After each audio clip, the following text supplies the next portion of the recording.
The binoculars fog in the cold.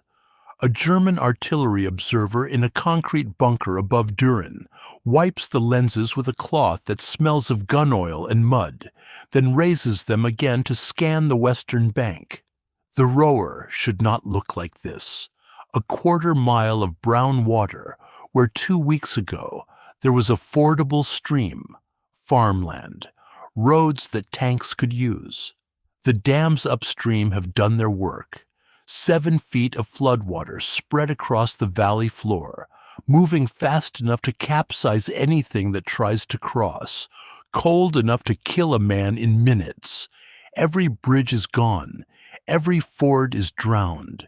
The Americans are stuck on the far side with their tanks and their trucks and their impossible abundance, and they cannot reach him.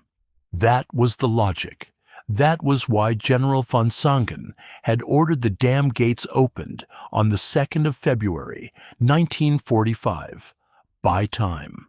Let the water do what the Wehrmacht could no longer accomplish with depleted divisions. 3 weeks, the engineers estimated. Maybe 4 before the flood subsided enough for pontoons. 3 weeks for reinforcements to arrive, for defensive lines to harden, for the spring thaw to turn Allied logistics into a nightmare of mud. The observer checks his watch. 03:45 hours. February 23rd. 21 days since the flooding began. The water has dropped, yes, but it remains swift, cold, treacherous. No army in history has crossed a major river at flood stage under fire at night. The mathematics are simple. The current runs at 8 feet per second. An assault boat requires 90 seconds to make the crossing.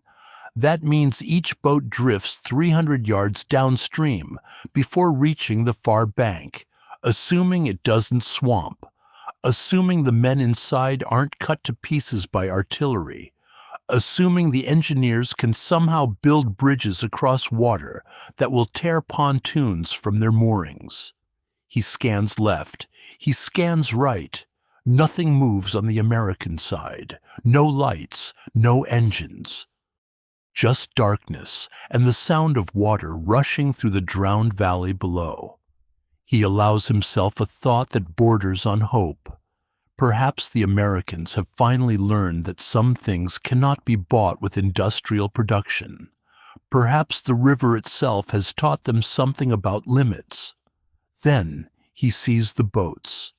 They emerge from the tree line in clusters, rubber assault craft, 12 men per boat, paddles flashing in the darkness, dozens of them at once, spreading across a 15-mile front from Linnich to Düren. The observer freezes for 2 full seconds before his training takes over, and he reaches for the field telephone. He has seen American operations before, the way they mass firepower, the way they seem to produce equipment faster than his side can destroy it. But he has never seen men paddle into a flood current under artillery fire in February darkness, knowing the water alone could kill them before the first German round lands. The script has to explain why it shouldn't have worked. The Germans did everything right. They held the dams. They timed the release. They flooded the valley precisely when American assault preparations peaked, and they bought themselves exactly the 3 weeks the engineers promised. The water should have held. If your grandfather crossed the Roer that night, or waited on the German side watching it happen, that perspective is worth more than anything in the archives. Drop it in the comments. Hit subscribe so this story continues. The like button matters more than you think. What the German observer is about to witness defies the available categories. It is an army so thoroughly prepared that it crossed an uncrossable river anyway, accepting casualties the way a factory accepts scrap rates. The men in those boats are not braver than the Germans watching them. They are simply backed by a system that has already calculated how many of them will drown and has decided the number is acceptable. February 2nd, 1945. 0600 hours, 3 weeks before the crossing. German engineers stand on the concrete face of the Schwammenauel Dam, the largest in the Eifel region, holding back 111 million cubic meters of water. American forces have just captured the town of Schmidt after brutal fighting in the Hürtgen forest. The dam is within artillery range. Everyone on the German side understands what happens next. The obvious move is demolition.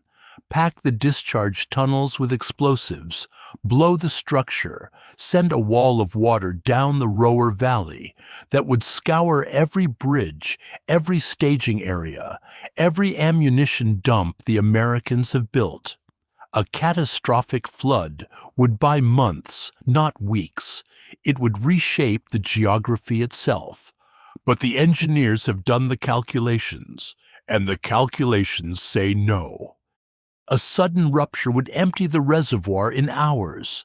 The wave would devastate everything downstream, including German positions, German supply lines, German civilians who haven't evacuated. And then the water would be gone. The Roer would return to its normal depth within days, crossable again, before American logistics could recover from the initial shock. The destruction would be mutual and temporary. General Schlemm's staff considered another option. Open the discharge valves. Release the water slowly, steadily, keeping the valley flooded for weeks instead of hours. The reservoir would drain gradually. The Americans would watch their assault preparations become worthless, their timetables obsolete, their bridging equipment useless against a current that wouldn't stop. A controlled flood was a weapon that kept working. A catastrophic flood was a one-time event with permanent costs. The choice seemed obvious to the men making it. What the German planners didn't account for was the American capacity to wait. Not just to wait, to use the waiting. Every day the flood continued. Ninth Army stockpiled more ammunition, rehearsed more crossing techniques, refined more artillery plots. The Germans assumed delay would favor the defense. They had assumed this before. At Normandy, at the Bulge, at a dozen river crossings since June. Each time the Americans absorbed the delay and came back stronger. A German officer captured later that spring put it plainly in interrogation. The Americans treated time the way his side treated terrain, as something to be improved rather than merely occupied. The valves opened on schedule. Water poured through the discharge tunnels at a rate calculated to maintain maximum flooding for maximum duration. The Roer rose 7 feet in 24 hours, spread across the valley floor, and stayed there. American reconnaissance aircraft photographed the expanding floodplain daily. Ninth Army's G3 section updated their crossing estimates, pushed the assault date back, and kept planning. The Germans had bought their 3 weeks. They had also given the Americans 3 weeks to prepare for exactly the conditions they would face. German logic fractured on one assumption. A controlled flood requires the enemy to respect the obstacle.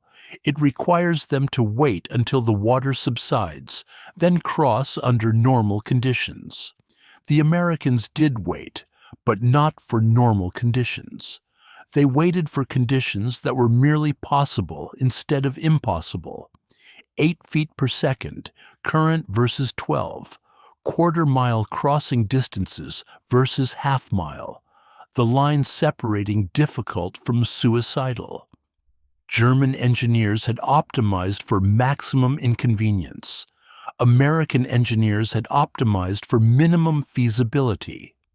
The gap between those two standards was exactly wide enough to drive an army through. The discharge valves stayed open for 11 days. By mid-February, the reservoir was nearly empty, and the flood began to subside. German observers noted the dropping water levels with satisfaction. The obstacle had performed exactly as designed. What they could not see, what no reconnaissance could reveal, was that the American crossing force had spent those 11 days rehearsing in flooded quarries behind the lines, timing paddle strokes against artificial currents, learning exactly how far downstream a loaded assault boat would drift in 90 seconds. The American soldier hated the waiting more than he feared the crossing. That assessment comes from chaplain reports filed during the second week of February. Men confessing restlessness, anger, a grinding frustration that manifested in fistfights and disciplinary problems. The 35th Infantry Division sat in Belgian villages 7 miles behind the flood line, watching the weather, counting boats, running the same drills until muscle memory replaced conscious thought. Every man knew the assault was coming. None of them knew when. Lieutenant General William Simpson commanded 9th Army from a headquarters in Maastricht. His operations staff tracked water levels hourly, receiving data from engineer teams who measured current speed at 43 points along the proposed crossing front. The measurements went into charts. The charts went to Simpson's desk. February 10th. Current at 11 feet per second. Temperature 34 degrees. Ice forming on the banks. February 12th. Current at 10 feet per second. Water dropping 3 inches overnight. February 14th. 9.5 feet per second. Still too fast. The assault boats could handle 8. Anything higher, and the downstream drift became uncontrollable, coordination impossible. Simpson had promised Eisenhower a crossing by February 23rd. The date wasn't arbitrary. Montgomery's 21st Army Group was preparing to cross the Rhine at Wessel, and 9th Army's assault had to clear the Roer Plain first, drawing German reserves south before the main blow fell. If the water didn't drop in time, the entire Allied spring offensive would stall. Simpson could feel the pressure from above. What he couldn't feel, what no commanding general ever feels, was the particular misery of the men waiting in those Belgian barns and farmhouses, sleeping on straw, eating K-rations, drilling in flooded quarries where the water was just as cold as the Roer, but nobody was shooting at them. The quarry drills became ritual. Engineers had flooded an abandoned gravel pit near Aldenhoven, pumped the water until the current matched field estimates. Assault teams practiced launches at 0400 hours, the same time the real crossing would begin. Paddles bit into black water. Boats drifted. Men counted seconds and measured distances, learning the exact angle required to hit a target landing zone after 90 seconds of drift. Swamping recovery. What to do when the man next to you goes into the water. Not stopping. They drilled all of it. The Roer catfish can grow to 6 feet in length and weigh over 130 pounds. German anglers prized them before the war. The flooding would have scattered them downstream into unfamiliar water, confused by the current, hunting by instinct in brown murk, where their lateral lines, sensitive organs that detect pressure changes, became more important than their eyes. This has nothing to do with the crossing. By February 20th, the current had dropped to 8.2 feet per second. Close enough. Simpson called a final weather conference. The forecast promised clear skies and temperatures just above freezing, cold enough to keep the men alert, not cold enough to cause mass casualties from exposure. Artillery ammunition stockpiles had reached 400 rounds per gun. 9,000 assault boats waited in forward staging areas, hidden under camouflage nets in villages the Germans had already shelled twice. The shelling had destroyed 43 boats. American logistics replaced them within 18 hours. The men who would paddle those boats spent their last night in briefing rooms that smelled of cigarette smoke and damp wool. Maps covered every wall. Objectives were marked in grease pencil. Specific houses, specific road junctions, specific fields where they would dig in and wait for the engineers to build bridges behind them. Some wrote letters, others slept. A few sat in silence and listened to the distant rumble of American artillery already beginning its preparatory fires, the sound rolling across the frozen Belgian countryside like an industrial process beginning its shift. A single sheet of carbon paper sits in the files of the 353rd Infantry Division, dated February 19, 1945. It lists unit strengths along a 12-mile sector of the Roer, between Jülich and Linnich. The numbers are catastrophic. 3 battalions reduced to company strength, artillery batteries down to 4 guns each, reserve formations, none. The flood had worked exactly as planned. The Americans had not crossed, and in those 3 weeks of purchase time, the German High Command had stripped the Roer defenses bare. The Ardennes offensive collapsed in January. The Colmar pocket in Alsace held out until February 2nd, the same day the dam valves opened. Both emergencies demanded reinforcements that could only come from quiet sectors. The Roer qualified. Von Sanken's 15th Army held a flooded river that no one could cross. Why keep divisions there when they were dying in the forests around Bastogne?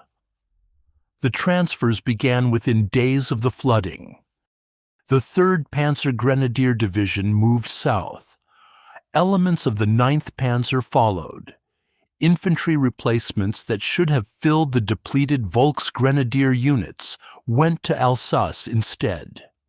German staff officers made rational decisions based on available information, and the available information said the Roer would hold itself.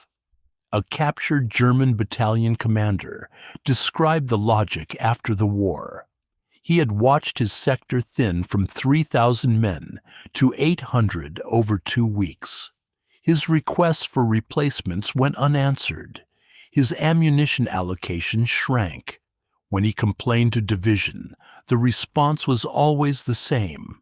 The water protects you.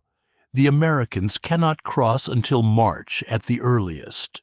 Reinforce the bunkers you have.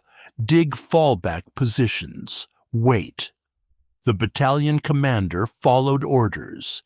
He dug his fallback positions. He reinforced his bunkers with the men he had left. What he could not do was watch 15 miles of river frontage with 800 exhausted soldiers spread across positions designed for 3,000. German reconnaissance failed in a specific way. Aerial observation had become nearly impossible by February. American air superiority meant any aircraft that crossed the lines was shot down within minutes. Ground observation posts reported what they could see: flooded fields, American vehicles in distant tree lines, occasional artillery exchanges. What they could not see was the scale of American preparation happening 7 miles behind the front. 9,000 assault boats, 400 rounds per gun, rehearsal facilities that replicated exact crossing conditions. The fog of war worked in one direction. Americans knew German dispositions from aerial photography. Signals intelligence, patrol captures. Germans knew American intentions from logic and assumption, and both said, "No army crosses a flooded river in February." The transfer orders continued through mid-February. A panzer battalion received movement orders for the southern front on the 15th. 2 days later, an artillery regiment followed. Each departure widened the gaps that remaining units could not fill. German defensive doctrine called for mobile reserves positioned behind the main line, ready to counterattack any penetration before it could consolidate. By February 22nd, the reserves behind the Roer consisted of a single understrength panzer battalion and 2 companies of assault guns, perhaps 40 armored vehicles to cover a front that would face 4 American divisions crossing simultaneously. The flood had bought time. The Reich had spent that time bleeding itself dry on other fronts.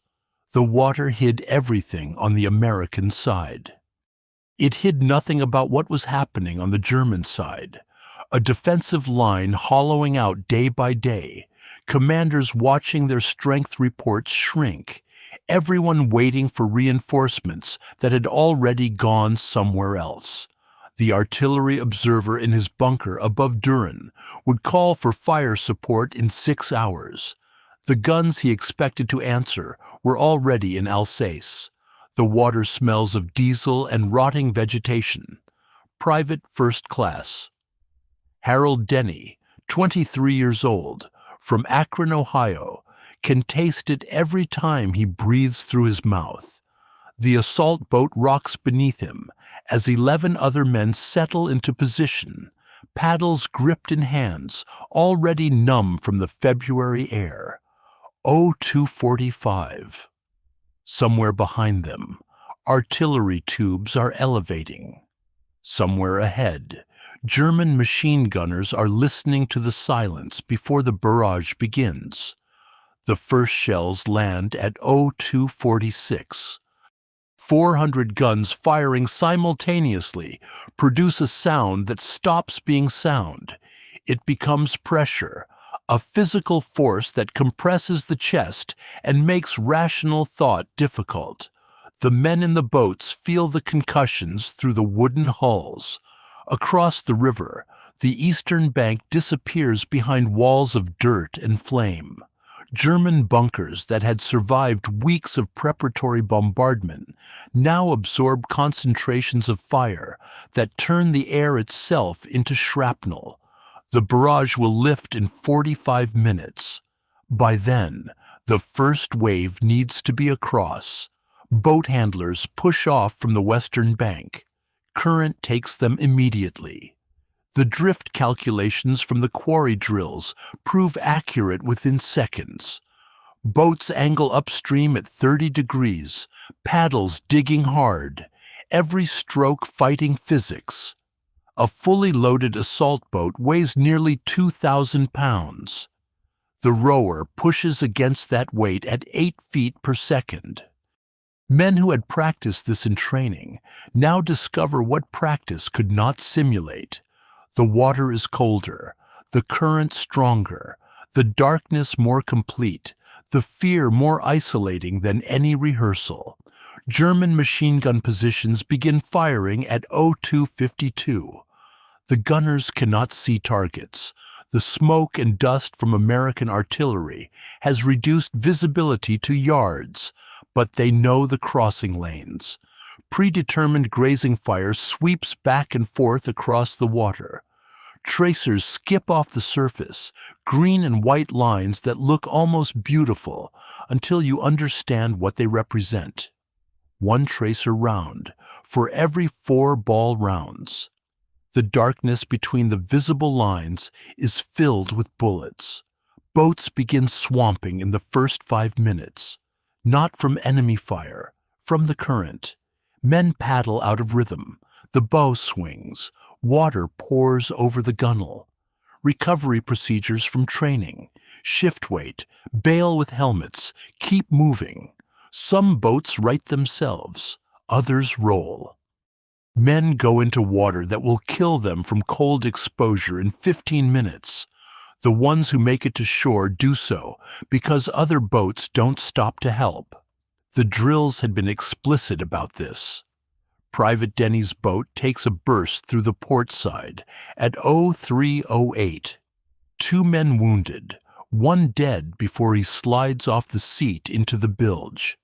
The boat is taking water through 3 holes below the waterline. Denny keeps paddling, 60 yards to the far bank. The current pushes them 90 yards downstream while they cover those 60. They land in a sector assigned to a different company, stumbling up a muddy bank into barbed wire that tears uniforms and skin, seeking cover in shell craters, still smoking from the barrage. German infantry in the forward bunkers are firing blind. Their own doctrine calls for illumination rounds to expose attackers, but the artillery batteries that carry those rounds are in Alsace. They fire at muzzle flashes and sounds, at shapes that might be men or might be smoke. Some of what they hit is American. Most of what they hit is water. The 800 defenders spread across 15 miles cannot mass fires against crossing points they cannot see. They cannot shift reserves they do not have. All they can do is hold their positions and call for support that will not come. By 03:30, elements of 4 divisions have established footholds on the eastern bank. The bridgehead is shallow, 300 yards at its deepest, and fragmented, filled with men who are wet and freezing and scattered across unfamiliar ground. Behind them, engineer companies are already moving pontoon sections toward the water. The boats will keep crossing until dawn. The bridges will follow. The eastern bank of the Roer near Jülich consists of mud that sucks at boots, tangled brush frozen into brittle spikes, shell craters half filled with black water, and a network of communication trenches dug the previous autumn when the defenders still had the manpower to dig them. American infantrymen crawl into those trenches now, bayonets fixed, working by touch in darkness that the artillery has filled with smoke and particulate debris. The first Germans they encounter are already dead, killed by the barrage, buried under collapsed revetments, sprawled across firing steps with wounds that look black in the dim light filtering through the haze. The living Germans fight from positions designed for interlocking fields of fire. That design assumed adjacent positions would be manned. They are not. A machine gun team in Bunker 17 opens fire on Americans moving through a communication trench 60 yards to their front. Doctrine calls for Bunker 16 to catch those same Americans in enfilade as they advance. Bunker 16 has been empty for 9 days. Its crew transferred to the Colmar pocket. Its ammunition redistributed to units that command decided needed it more. The Americans push through the gap that Bunker 16 should have covered. They come at Bunker 17 from the flank. Grenades through the firing slit. The machine gun stops. Sergeant Wilhelm Krauss commands a platoon-sized element holding 300 meters of trench line north of Linnich. His after-action report, written in a POW camp 6 weeks later, describes the first hour with clinical precision. Contact at 0312. Rifle fire from multiple directions. Flares requested, none available. Attempted radio contact with battalion, no response. Visual confirmation of American infantry in Trench 7 at 0328. Counterattack ordered, with available personnel, 11 men. Counterattack failed.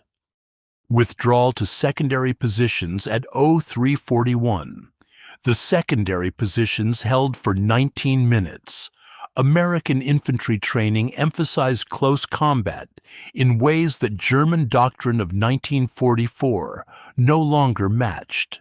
The Wehrmacht had built its reputation on combined arms maneuver, tanks, artillery, and infantry working in coordination. Strip away the tanks and artillery, leave only exhausted Volksgrenadiers holding static positions, and the tactical calculus inverts. The Americans brought fresh troops who had rehearsed exactly this scenario. The Germans held trenches with men who had been told the water would protect them. Behind the infantry, engineer companies begin work on the first bridge sites at 0415. The pontoon sections weigh 400 pounds each. Crews muscle them into position, while German mortar fire searches for the crossing points.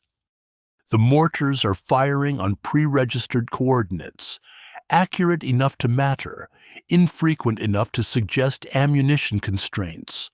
One shell lands in the water 20 feet from a pontoon crew. The crew keeps working. Another lands on the western bank, wounding 3 engineers who are immediately replaced by 3 more. The bridge will be complete by 0700. German commanders behind the Roer begin receiving coherent reports around 0500. The picture those reports paint is worse than fragmentary contact suggests. Multiple penetrations across a 15-mile front, forward positions overrun or bypassed, communication trenches in American hands. Reserve forces, the single Panzer Battalion and 2 assault gun companies, are alerted for counterattack. They begin moving toward the river at 0530. American fighter bombers will find them on the road at first light. The artillery observer in his bunker above Düren has been calling for fire support since 0300. His radio works. Division acknowledges his requests. The guns that should answer are in Alsace, in the Saar, in the rubble of a dozen other emergencies that High Command decided were more pressing than a flooded river that no one could cross. He watches the eastern bank through binoculars that keep fogging in the cold. American soldiers are visible now, moving in the gray pre-dawn light, consolidating positions that were supposed to hold until spring. The flood bought 3 weeks. The Reich spent those weeks elsewhere. The water is still rising in some sectors, and it no longer matters. 11 bridges. That is what American engineer battalions will construct across the Roer in the first 48 hours of Operation Grenade. 11 spans of steel and timber and rubber pontoons, erected in daylight, under fire, across water that German planners had calculated would remain impassable until March. The first Treadway Bridge opens to traffic at 0817 on February 23rd, less than 6 hours after the first assault boats touched the eastern bank. The Treadway Bridge is an American invention that German engineers studied after the war with something approaching professional envy. Prefabricated steel treads bolt together in sections, supported by pneumatic floats that can be inflated on site. A trained crew can assemble 100 feet of bridge in under an hour. The Germans had nothing comparable. Their pontoon bridges required specialized equipment, extensive preparation, calm water. The Americans brought bridges that assembled like industrial products, standardized, replaceable, absurdly fast. German artillery begins interdiction fire against the crossing sites at 0700. The shells fall in patterns that suggest pre-registered coordinates, accurate enough to kill, dispersed enough to reveal how few guns remain. A direct hit on a pontoon section near Jülich kills 4 engineers and destroys 30 feet of completed bridge. The crew drags the wreckage clear and begins again with replacement sections already staged on the western bank. "We had more bridge than they had shells," an engineer sergeant wrote in a letter home 3 weeks later. "Every time they blew something up, we had another piece ready to go." The Luftwaffe attempts intervention at 09:45. 8 Focke-Wulf 190s come in low over the river, dropping 500-pound bombs aimed at the bridge sites. American anti-aircraft batteries positioned along the western bank open fire before the German pilots complete their approach. 2 aircraft fall in the first pass. A third trails smoke and crashes north of Linnich. The remaining 5 release bombs that land in the flooded fields east of the crossing points, close enough to spray mud across working engineer crews, not close enough to matter. The Luftwaffe does not return. By noon, 3 bridges are operational. Tanks begin crossing at 12:15. Shermans from the 2nd Armored Division, their treads grinding against the steel decking, the pontoon sections dipping and rising with each 30-ton vehicle. German mortar crews shift fire to the bridge approaches. Their rounds found trucks, found jeeps. The bridges themselves remained untouched. The math has inverted completely. American industrial capacity can replace vehicles faster than German artillery can destroy them, and both sides know it. A German prisoner captured that afternoon, a lieutenant from the 353rd Infantry Division, the same unit whose strength reports had shown 3 battalions reduced to company size, was interrogated at a forward collection point within hours of his capture. The interrogation transcript preserves his response when asked why the counterattack had failed to reach the river. He gestured first at the sky, where American fighters circled in lazy patterns, then at the bridges, where tanks continued to cross in a steady column. He said nothing else. The Panzer Battalion and assault gun companies that had begun moving toward the river at 05:30 never arrived. P-47s caught them on the road near Elsdorf at 07:20. Rocket and cannon fire destroyed 11 vehicles in the first pass. The survivors scattered into tree lines and farmyards, waiting for darkness that would come too late. By the time the sun set on February 23rd, American armor held positions 3 miles east of the Roer. The bridgehead that should have been contained at the water's edge had become a rupture that no reserve could seal.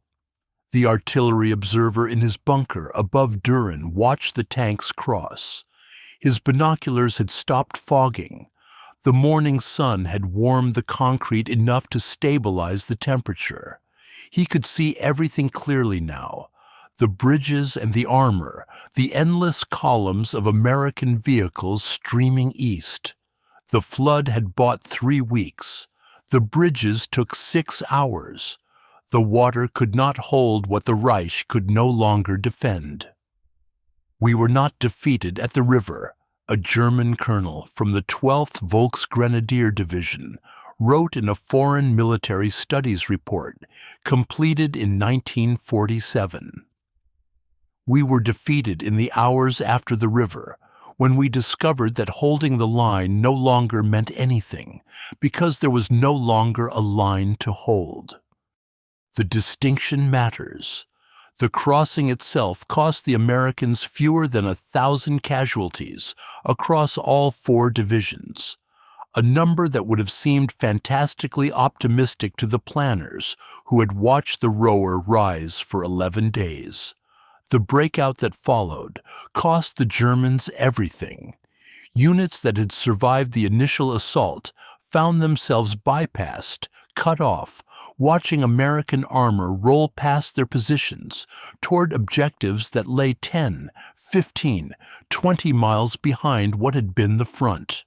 The defensive logic of the rower, the careful positioning of mutually supporting strongpoints, the pre-planned artillery concentrations, the fallback lines surveyed and wired the previous autumn, dissolved in 48 hours. American armored columns moved east at speeds the German command structure could not track. Radio reports from forward units reached division headquarters hours after the tactical situation had changed. A Panzer Grenadier battalion dug in near Erkelenz received orders at 1400 on February 24th to counterattack toward the river. By the time the order arrived, American tanks had already passed through Erkelenz and were approaching Mönchengladbach. The battalion commander, his name does not appear in surviving records, faced a choice between obeying an order that no longer made tactical sense or abandoning his position without authorization. He chose the latter. His men walked east through the night, looking for a line that still existed. The pursuit phase of Operation Grenade compressed weeks of expected fighting into days. Ninth Army's operational plan had anticipated reaching the Rhine by mid-March. Lead elements arrived at the river on March 2nd, 8 days after the crossing, 36 days ahead of the most optimistic projections. Simpson's planners had studied German defensive doctrine and identified its central vulnerability. The Wehrmacht fought best when given time to prepare positions, concentrate forces, coordinate fires. Deny them that time, and the system collapsed. The 11 days of waiting had been torture for American soldiers. For the Germans, those same 11 days had been a trap. Time spent reinforcing a river line, while the real threat gathered behind it. German prisoners taken during the pursuit phase exhibited a consistent pattern in interrogation reports. They had expected the crossing to fail, the flood to hold until spring. They had counted on reinforcements, ammunition, air support, the components of combined arms warfare that had made the Wehrmacht formidable in 1940 and 1941. What they received instead was orders to hold positions with whatever they had, against an enemy that seemed to materialize from every direction simultaneously. A sergeant from the 183rd Volksgrenadier Division told his interrogators that he had not seen a German aircraft in 11 days. He had seen American aircraft every hour. The Rhine crossing that followed in March would receive the historical attention. Operation Plunder, the largest airborne operation since Normandy, the symbolic breach of Germany's last natural barrier. But the Roer crossing broke the army that would have defended the Rhine. Divisions that retreated from the bridgehead arrived at the river as shattered remnants, their equipment abandoned on roads cratered by American fighter bombers, their cohesion destroyed by days of continuous retreat. The flood had been the last good idea German planners had. It bought 3 weeks. The Americans used those weeks to rehearse. When the water finally fell within tolerance, the crossing took 6 hours. The breakout took 2 days. The war in the West had 10 weeks left. A carbon copy of Foreign Military Studies Report B581 sits in the National Archives, its pages yellowed, its typewriter ribbon faded unevenly so that some letters punch dark and others barely register. The report runs 43 pages. Its author is General Lieutenant Heinz Fiebig, who commanded the 277th Volksgrenadier Division until American artillery caught his headquarters vehicle on February 25th. He wrote it in a POW camp in 1946, answering questions posed by American historians who wanted to understand why the Roer defenses had collapsed so completely. His answer, spread across those 43 pages, reduces to a single admission that appears on page 17. The flooding was correct. The defense was impossible. These were not contradictions. Fiebig's report describes the weeks before the crossing with the precision of a man who has had months to examine his own failure. He knew the water would drop. Every officer on the Roer knew the water would drop. The dams could not sustain controlled release indefinitely, and the Americans would eventually repair what the Germans had damaged. The flood was a loan against time, and the interest rate was catastrophic. Each day the water held, Wehrmacht reserves bled away to other sectors. Fiebig requested reinforcements on February 8th, February 12th, February 19th. His division received 11 replacement soldiers in those 11 days. 11 men to hold positions that required 1,100. We were told the water would hold until March, he wrote. We were not told what would hold the water when March came. The interrogators noted in the margin that Fiebig laughed when he said this, a short sound, more exhaustion than humor. Other FMS reports echo his assessment with variations that reveal how thoroughly the German command structure had fractured. General der Infanterie, Friedrich Köchling, whose 81st Corps held the sector north of Jülich, submitted his report in 1947. He had access to documents that Fiebig did not: operational orders, strength returns, the paper trail of a defense that existed more in filing cabinets than in trenches. His conclusion: the flood bought time that the Reich could not spend. Reserves that should have moved to the Roer went instead to Hungary, to the Oder, to the collapsing fronts that High Command deemed more critical. The Roer received attention in the form of orders: hold at all costs, no withdrawal authorized, every position defended to the last man. What it did not receive was ammunition, artillery, or the panzer divisions that might have contested the bridgehead before American armor broke through. The flooding decision was tactically correct, Köchling wrote. The failure to reinforce the flooded line was strategically decisive. He spent 3 paragraphs analyzing American engineer capabilities, another 4 on the artillery preparation, and a single sentence on the Luftwaffe. Air support was requested and not provided. The interrogation transcripts from Fort Hunt preserve something the formal reports do not: the sound of men reconstructing their own destruction in real time. A colonel from the 59th Infantry Division, captured on February 26th, described watching American tanks cross the Treadway bridges from a position he could not abandon and could not hold. The water that was supposed to protect him ran beneath those bridges at 4 feet per second. He could hear it. He could hear the tank treads on steel decking, the grinding rhythm of vehicles crossing faster than his runners could carry reports to battalion. Orders had put him on the Roer. Belief in the flood was all he had left. The interrogator asked him when he realized the position was lost. The colonel's answer appears in the transcript without commentary. When I saw the bridges, I knew. When I saw the tanks on the bridges, I knew we had never had a chance. The water was their problem for 11 days. Then it became our problem forever. 46,000 prisoners. That is the number 9th Army reported capturing between February 23rd and March 10th.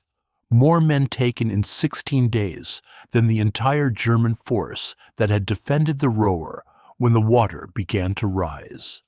The flood that was supposed to prevent an American crossing instead delayed it just long enough for the Americans to mass the artillery, rehearse the assault, position the bridges, and execute a breakout so complete that German units surrendered in battalion strength rather than face another hour of pursuit. The artillery observer in his bunker above Düren survived the crossing. His name appears in a prisoner manifest dated February 27th, 4 days after the first assault boats touched the eastern bank, 2 days after American infantry cleared his position with grenades and rifle fire. The manifest lists his rank, his unit, his age. It does not record what he saw through those binoculars as the bridges went up and the tanks crossed, as the system he had trusted drowned in its own flood. The smell of cordite and wet concrete would have filled that bunker by then. The sound of Sherman engines grinding across Treadway decking would have carried for miles in the Roer Valley, a mechanical rhythm that replaced the rushing water as the dominant noise of the sector. His interrogation transcript runs 3 pages. Most of it concerns artillery positions, ammunition stocks, the location of a supply dump near Kreuzau that American intelligence already knew about. But one exchange appears near the end, after the tactical questions had been exhausted. The interrogator asked whether the flooding had been a mistake. The observer's answer took 11 words. The flooding was perfect. We simply had nothing left to flood for. The Roer dams that made the flood possible were rebuilt after the war. German engineers, some of them the same men who had operated the discharge valves in February 1945, supervised the reconstruction under Allied occupation authority. The reservoirs filled again. The hydroelectric turbines resumed operation. The river that had been a weapon became infrastructure, generating power for the industrial recovery that would transform the Ruhr into the engine of West German prosperity. The Americans who crossed that river went home to Akron and Chicago and the small towns of Iowa. The Germans who defended it went to POW camps in France and Belgium, then home to rubble, then to jobs in factories that American money rebuilt. The Treadway bridges that had crossed the Roer were disassembled, crated, shipped to depots where they waited for the next war. They crossed rivers in Korea and Vietnam both. The design proved so effective that variants remained in American inventory for decades. And the Wehrmacht officers who wrote those foreign military studies reports, Fiebig and Köchling, and the colonel who heard tank treads through rushing water, they went on to help build the Bundeswehr, the new German army that NATO created to defend against Soviet invasion across the very rivers that American engineers had learned to bridge in 1945. The doctrine they developed emphasized river defense, mobile reserves to counterattack bridgeheads, prepared demolitions at crossing sites, controlled flooding where terrain permitted. They studied the Roer crossing in staff colleges for years, extracting every tactical lesson, building defenses against the exact combination of firepower, engineering, and industrial depth that had broken them. The Soviets, of course, had studied the same crossing. Their river assault doctrine incorporated American techniques they had observed firsthand: the massed artillery, the rapid bridging, the exploitation of success that never let defenders regroup. The flood defense that German planners refined against NATO would have faced an enemy that understood exactly how to defeat it. The after-action report for Operation Grenade, filed by 9th Army Headquarters in April 1945, listed the Roer crossing as successful beyond expectation. Casualties were below projections. Objectives were achieved ahead of schedule. The flooding, it noted, had delayed but not prevented the assault. The report did not mention irony. Army paperwork rarely does.